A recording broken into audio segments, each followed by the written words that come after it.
It's go fast time at the Indianapolis Motor Speedway, the famed Brickyard. Time for the pole shootout for this year's edition of the Indianapolis 8-hour, powered by AWS. Welcome to Indianapolis. Ryan Marine, Calvin Fish, Amanda Busick set to take you through a rapid-fire 15-minute pole shootout. The field of 25 has been whittled down to just 10, and it's almost time to see who will start from pole position in Indianapolis Motor Speedway's longest race of the year.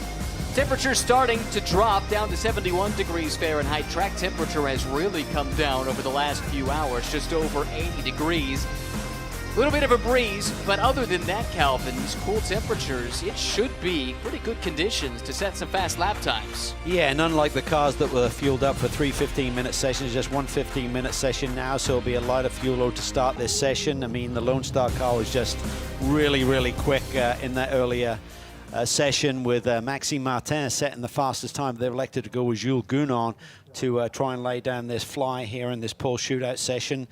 Looking at the breakdown, you got 5 BMWs in this 10-car field, 4 from Mercedes, and just a single entry from Porsche, but not a bad peddler to have behind the wheel in Lauren Heinrich. Former pole sitter at this event. Let's go through the names that you'll be seeing, and this is an all-star cast of drivers. For Turner Motorsport, it's Robbie Foley, the reigning Pro-Am champion in GT World Challenge America. For JMF Motorsports, Lucas Auer, this year's DTM runner-up. Team WRT's number 46 entry will see the South African Kelvin van der Linde, already a GT World Challenge Europe champion a couple of times over this year.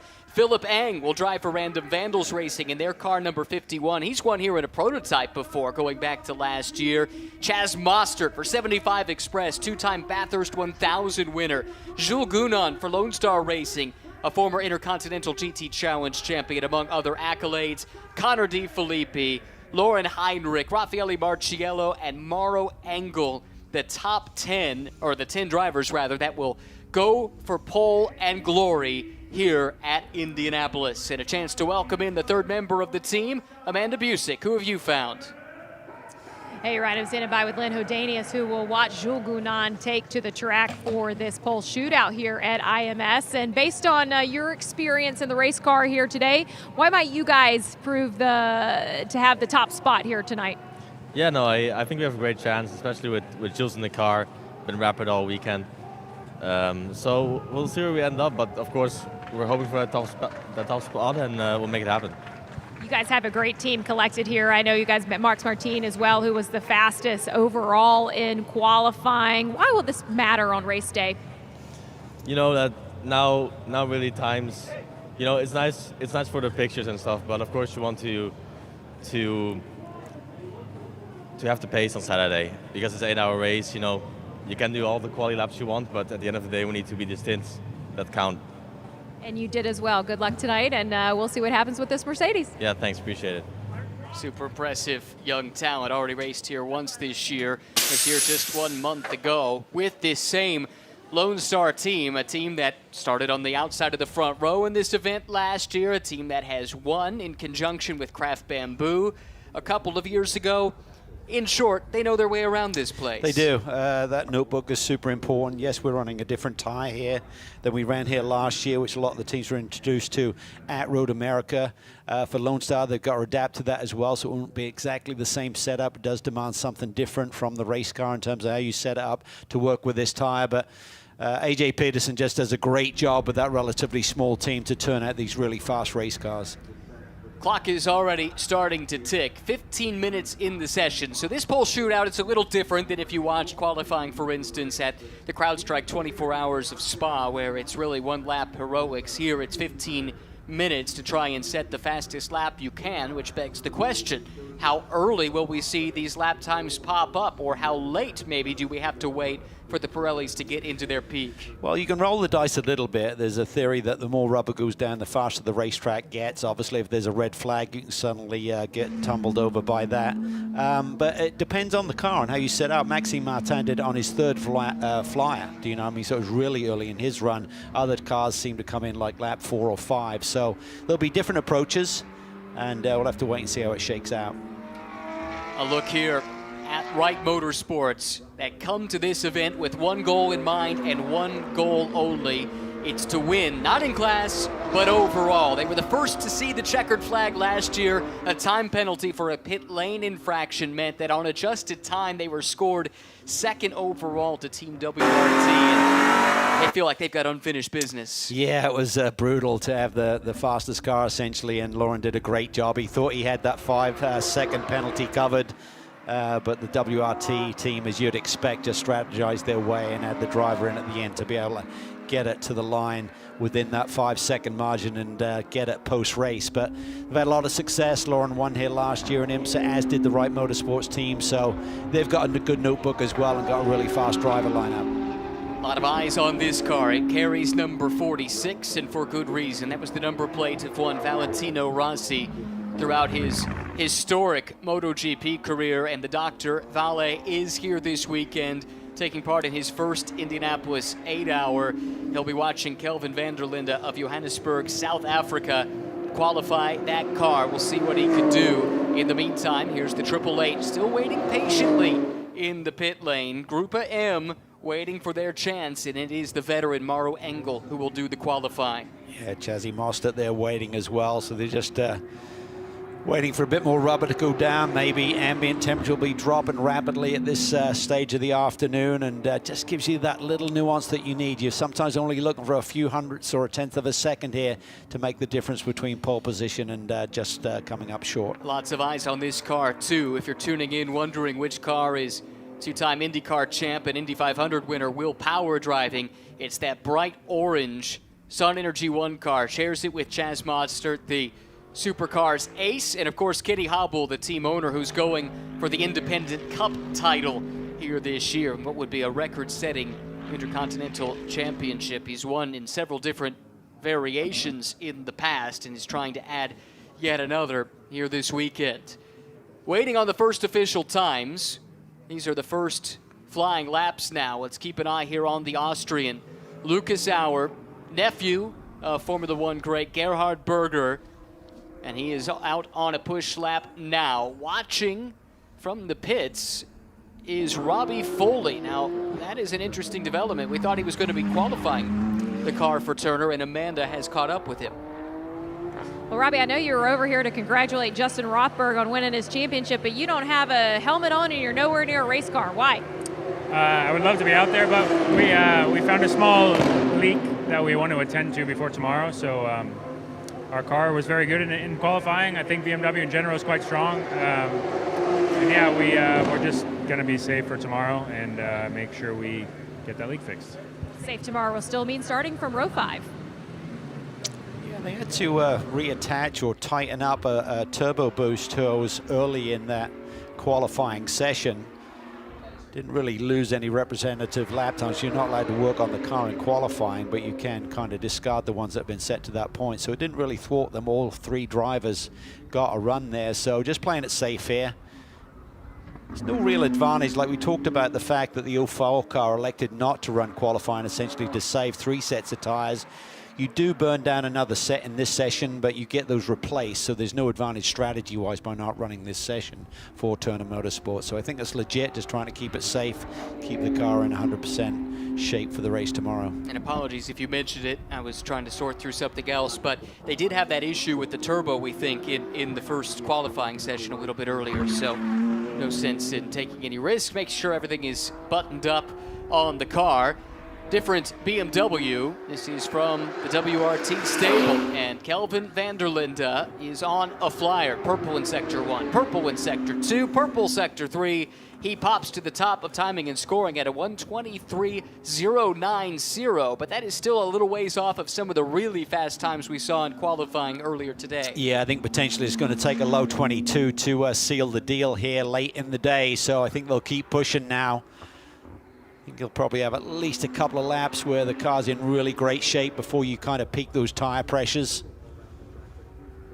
Kelvin this year already wins at Bathurst, at the Nürburgring, and at Suzuka just last month.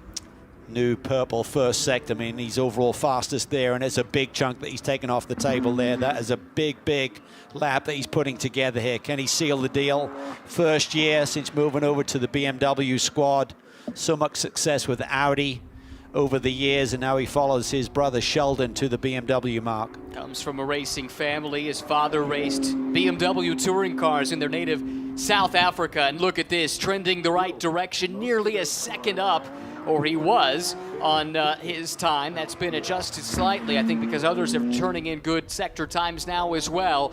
Kelvin van der Linde, though, will give us a target to shoot for. Here he comes through turn 14, looking for the Art of Bricks with 8 minutes, 13 seconds still on the clock. The time is a 1:22.408. Yeah, that's really solid. I think that's similar to the time that Maxime Martin set in the earlier qualifying sessions. That's right on the limit there. Can they go a little bit deeper? Can they kind of trim off another 10th or two here for the top spot? Amanda says it feels significantly cooler down in the pits compared to the conditions we were in just over an hour ago at the end of that three-phase qualifying session. If you missed it, all three drivers in the lineups had to set times, and it was an aggregated time across the three that then determined starting positions 11 through 25. The top 10 advanced to this session here. Final pole shootout ahead of the Indy 8 Hour tomorrow. Lello Marciello sets a new overall best through that first sector. He'll be given the information of what his teammate in the other car has done. Remember, they're the two cars that are in the fight for this IGTC driver's crown here this weekend. That's right, it's a two-horse race. It will go to a BMW driver. The only question is which one. It's a 5-point lead for van der Linde over Marciello. They drove together quite a bit already this year, but on separate points by virtue of not racing in one of the IGTC rounds together, and they're separated here to allow themselves to fight it out for the Drivers' Championship. Connor De Filippi flirting with a quick time. He's shown in second. Does he have enough to jump to the top? No, by 84 thousandths of a second. Purple in the third sector. That was a really great lap. And here comes Marciello to the line. Goes to the top. 22.316. On a weekend in which it's been all Mercedes all the time. How about this? BMW 1, 2, 3, and van der Linde has called it quits. He will start no better than second. He's in the pit lane. Now gets Gunan within a 10th of a second now. Doesn't have an overall best sector yet, but he's not far off. What can the French-born Andorran do? Here comes Gunan now. Can he break into that BMW trio that have a stranglehold at the top? It's going to be tight. He could get around Engel. There's a big gap between third and fourth time-wise, and he does just that. To fourth place. Nearly 2 tenths, though, off of Marciello's pace-setting time. Chaz Mostert, currently shown in 9th, jumps up to 6th. Good lap there from Chaz. Yeah, about half a second off, but he's probably got more to showcase what that car can do as he's just starting to get going here. I think a lot of folks are wondering when will Wright show what they've got. Do they have anything left to try and push with here? Lauren Heinrich all the way down in 8th. De Filippi 3rd. Solid effort, though, for the Random Vandals team. Heinrich not on a lap right now. This could be the start of one, though. Let's see what he can do. Former pole sitter in this event. Did that with Huber Motorsport 2 years ago. Yeah, really poor middle sector there for Heinrich, so he's got to regroup a little bit if he's going to threaten the front 2 rows. Maro Engel a little bit off the mark, but look at the lap Jules Gunan is putting together. Trending the right direction with the purple middle sector. Will follow Engel to the line. Maro right now down in 7th. Can he improve? Yes, he does. Jumps up to 6th ahead of Mostert. Here comes Gunan. He's on a flyer. Jules Gunan to the top. 122.283. 33 thousandths of a second clear of Marciello to take Mercedes back to the points. Here comes Philip Eng with a flyer. He's putting together. This is going to break him right to the top. 22.271. Wow, 12 thousandths quicker than the Mercedes. And a message sent by the North American team, Random Vandals Racing, with the BMW ace, Philip Eng, 12 thousandths of a second to the good, provisionally on pole position. Oh, this is awesome stuff. This is really a statement by that Random Vandals team, as you alluded to there, Ryan. Can they fight out with the big boys like WRT and others? North American-based teams, first and second, with Random Vandals at Lone Star Racing. courtesy of Philippang and Jules Gounon. Meanwhile, Mauro Engel, this lap, not going to do it. It was a personal best in the middle sector, but he gave up too much time in the first. Yeah, could move him up the order a little bit if he can have a good, clean third sector, but it's not going to threaten the first 2 rows, I don't think. Maybe P6 potentially. See what he comes across the line with. 4 of the 10 cars have called it quits. They're in the pits. We never saw the Turner cars. We heard a moment ago from Robbie Foley. An abundance of caution there to make sure things are good to go. They will start 10th. Good lap in the making, perhaps, from Chaz Mostert. Lucas Auer will do no better than 6th. Mostert had a personal best in the first sector, but gave it up in the middle, something with a miss. Big time, couple of seconds off here, so not sure he's going to regroup here. Still got a couple of minutes to work with. Does he have any tires left? Not literally, but in terms of performance and tire pressures haven't peaked too much. Well, he's still pushing because he basically matched his best third sector, just a fraction off of it. So maybe there is still a little more to shoot for there for 75 Express and Kenny Hobble's operation. Philippang just did a 22.474. It's a couple of tenths off that at the moment pole setting time. Had a good first sector, I think, as well, and a 28.158. That compares pretty favorably, within a tenth to some of the other front runners, so he's still pushing for more. Heinrich, meanwhile, gave it up in the third sector. That wasn't enough to improve. Down in 9th. Best placed and only Porsche, in fact, to make it to the shootout. Yeah, I'd have to look at his predictive. I've got a feeling there's a little bit more there, but Heinrich had a bad middle sector, then a poor third sector there on the subsequent lap. Engel could pick up a position or 2 on this lap if he can keep it neat and tidy here through the final sector. No, doesn't do it. Still in 8th, but it is Mostert who's still pushing. How about it? Within a tenth of a second of pole. Little twitch there down in turn 12. Now through 13 up to 14. Can Chaz Mostert pull an upset at Indianapolis? Here he comes. All the way out to the outside retaining wall. Chaz Mostert from 7th to 6th. Not enough in the third sector. Yeah, just a quarter of a second off the pole position. It was a big lap, a big effort, but not to be. Same story here. Lauren Heinrich just doesn't have it. That is an ominous sign for the Porsche camp, because if Lauren can't coax the speed out of the car, don't know who can. Yeah, and he bails. He's had enough, and you can tell by his approach there. Seems like a little frustration is building there with Lauren Heinrich. Didn't have a great second half to the IMSA Championship season. Had a couple of wins early, and he's not had a great run in IGTC either. Talked about the bad luck. Certainly some potential to have big results this year, but it's never really come together for him on the IGTC calendar, at least. Engel will call it quits. Philippang seems to have backed out of it as well. Chaz Mostert not on the pace either. So it would appear that Random Vandals Racing has vaulted to the top and is set to start the Indy 8 Hour from pole position. What a shot in the arm, especially for this entry of Varun Choksi and Bill Auberland, joined this weekend by Philippang. They have not had fortune on their side. They have had their share of struggles this year, but this is a great way to kick off an 8-hour weekend. Yeah, it really is. They've had 5 podiums on the year, but yet to see victory lane. Got a new engineer on board since the last round at Basel, where they had a ton of speed there, so they celebrate.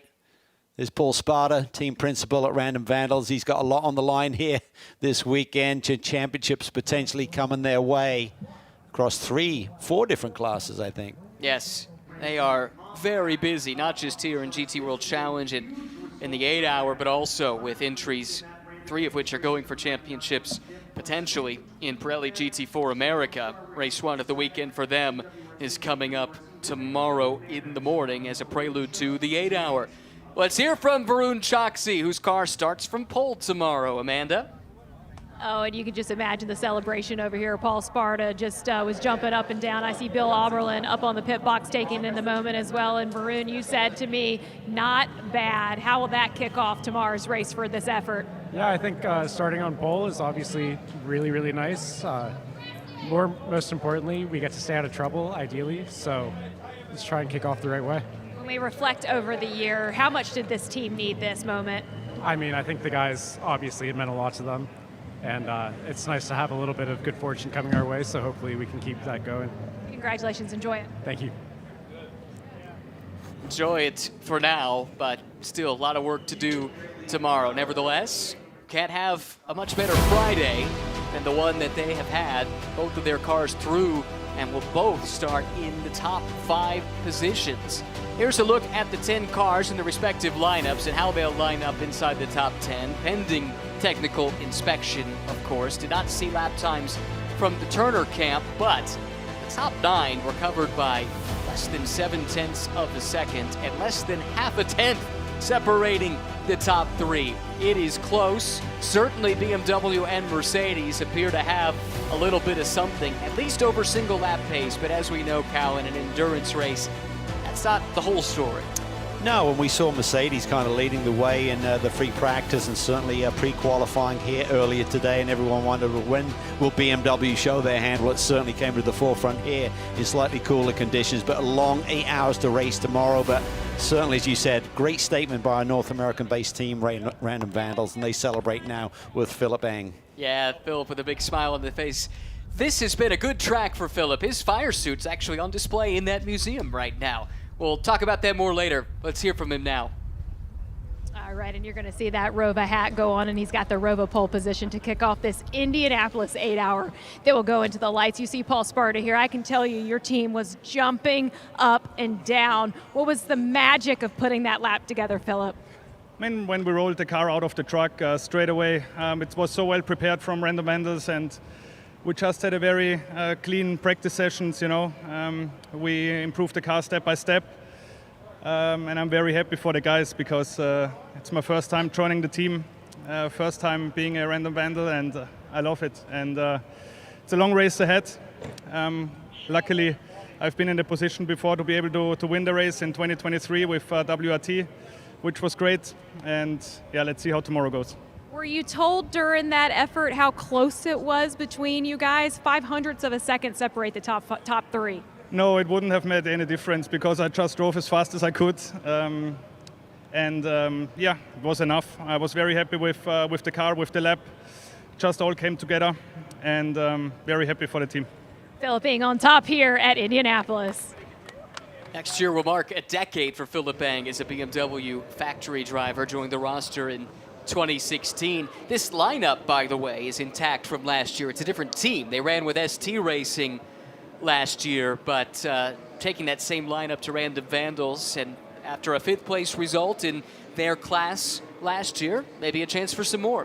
Yeah, no, it's really solid driver lineup. I think Varun and Bill have really been on form this year. It really hasn't displayed itself in terms of net results, but when the car's been right, they've been right there. So this is a great opportunity for them to finish off the season on a high. Aublin's had a lot of success here in this Indy 8 hours over the years, admittedly, mostly in GT4 competition. When you consider that at this time a year ago, Random Vandals had run a total of 2 GT3 race weekends prior to the 8-hour. 1 year on, and now out in front in pole shootout in a world-class field. GT teams from all over the planet have gathered here, and they come on top.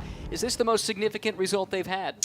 I think it is. You know, it's just a qualifying session, but boy, to showcase what you can do in terms of turning up with a fast race car is really a brilliant statement. If they can then turn that into a solid run here tomorrow, even a podium, I think would be awesome against the competition they're facing. I love the fact this year that all of those pro entries have to run a silver rated driver in that car. That will even up the playing field a little bit tomorrow and certainly give everyone an equal chance. It is a great addition, I agree, to have the silver mandate across the board. Last year it was the 2 different pro classes, and at the end of the day, we saw a North American pro up against an Intercontinental GT Challenge pro fighting for the overall win, which I think was a signal that really this is the way it ought to be, and it's certainly been a welcome change for the paddock. Let's hear from another Random Vandal now. Connor Daly is with Amanda. And another guy that has a ton of experience here at IMS. But you were over watching that qualifying effort by Philip Eng. What was your reaction to that? Honestly, it's been really cool to be teammates with Philip. I've known Philip for a long time. I watched him race Formula BMW here when we were like kids, so that's crazy. But this team's done a great job. I mean, obviously the team car on pole is really cool. Our car, we literally threw a new gearbox at it before qualifying and didn't even get a chance to warm it up before I had to get out there with like 5 minutes left. So to make Super Bowl, we were really pumped about that. And I'm still learning a lot about this thing, but it's been fun so far. Appreciate BMW for helping us out and this team for doing a great job. Well, your team is looking for a championship tomorrow. Any concern with those mechanical issues? Well, I think we got it sorted out, thankfully. But yeah, it was hectic today. But thankfully, we got out there. Everyone did a great job putting the car back together, and it obviously did the job. Connor did a great job, 5th, I guess, we're starting. So that's awesome, and the team car is on pole. So everything is going okay so far. I think we've got through all of the craziness, we hope, and 8 smooth, fast hours tomorrow. I hate you said that out loud, Connor. Well, yeah, my bad. Noblesville, Indiana's own Connor Daly, fan favorite here at the Speedway. This is the starting grid for the Indy 8 Hour. It is the Random Vandals number 51 that will start from pole position. It'll be Lone Star Racing alongside in second place. Row number 2, Team WRT with its pair of entries sweeping that second row, and again showcasing the strength of Bavaria with BMW well represented at the front. Random Vandals, second entry, starting in 5th next to 75 Express and their Mercedes. Then it's Mackay Stevens, JMF Motorsports and Company trying to cap off the season with the championship. Tom Callender alongside. Then we've got Wright Motorsports and Turner back in the 5th row. DXDT and Dolahite Racing sharing row number 6. Corvette versus Mustang. That's got a ring to it. Wright Motorsports second entry with Antara Sal going for an independent cup title next to Ralph Bone from Herbert Motorsports. Heart of Racing, haven't called their names much this weekend, but plenty of time to turn that around. And then another Herbert entry with Dustin Blattner listed alongside. GMG and Kyle Washington rolling off 17th. Todd Coleman and Archangel in 18th. Schwest Povolato Racing's Corvette starts in the inside of the 10th row next to Earl Bamber Motorsport in their Porsche. Then it's Marcelo Hahn from AF Corsa USA next to his teammate, another AM-Class entry. Starting towards the back, cars that had issues in qualifying earlier. RS1, CrowdStrike by Riley, and Regulator Racing. We'll start at the back of the pack, but a long time to make up some ground. Over 8 grueling hours of racing here at the Indianapolis Motor Speedway. That's all coming your way just after noon tomorrow, and we'll race into the twilight in Indy's only night race. It was a rapid-fire pole shootout. The top 10 cars from qualifying earlier advancing. 9 of them set times. Turner, with some technical issues, elected to play it safe, and with that caution, sat out this session. Early in the going, BMW rose to the fore, challenged though occasionally by Mercedes, which has been the mark to beat over the course of the weekend up to this point. But at the end of it, it was Random Vandals Racing claiming hometown honor here on their home soil. North American team takes pole position for the Indy 8 Hour, powered by AWS.